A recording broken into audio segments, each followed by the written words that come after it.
ভাইজানের মাথায় বুদ্ধি আছে, আর ভাইজানের চেয়ে বেশি বুদ্ধি ভাইজানের সহধর্মিণী আমার ভাবির।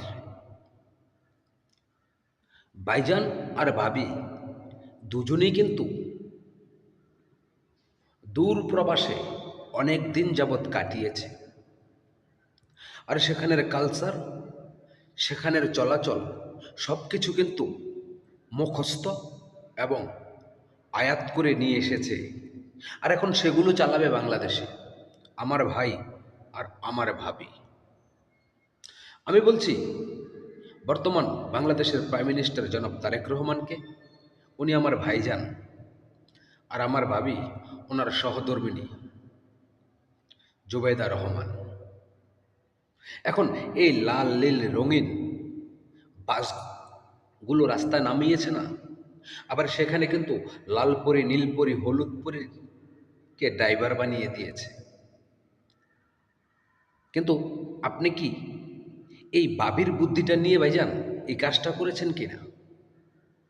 ভাবি তো জানে যে লন্ডনের রাস্তা ফাঁকা থাকে, লন্ডনের রাস্তাঘাটগুলোতে না মানুষ প্লেট ছাড়াই বসে ভাত খেতে পারে।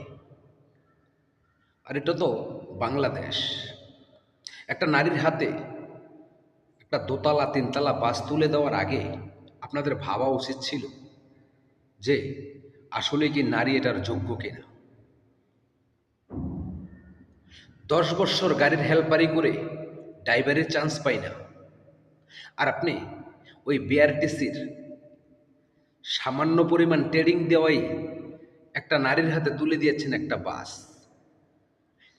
কিন্তু একটি দুর্ঘটনা যে সারা জীবনের কান্না, সে বিষয়টা না হয় পিছন দিকেই থাক। এই প্ল্যানটা কিন্তু আমাদের ভাবিজানের।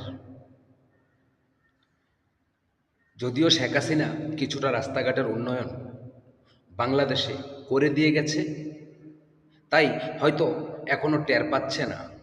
কিন্তু যখন উটাউটি কিছু দুর্ঘটনার সম্মুখীন হয়ে যাবে, তখন এই দায়ভারটা কি ভাবি আপনি নেবেন না ভাইজান নেবে? হাজারো বাংলাদেশের ছেলেরা যে বেকার, কুটা মেধা করে একটা সরকারের পতন ঘটিয়ে দিল, তারা আজও চাকরির জন্য দুয়ারে দুয়ারে ঘুরছে, আর আপনারা মহিলাদের হাতে তুলে দিয়েছেন বাস। তাহলে সংসারের কাজটুকু ভাইজান, রান্না বাড়ার কাজটুকু আপনি করেন, আর ভাবিকে একটা 22 চাক্কার গাড়ি দিয়ে রাস্তায় নামিয়ে দেন। কোন মাথায় আপনারা কাজ করেন? একটা নারী সংসার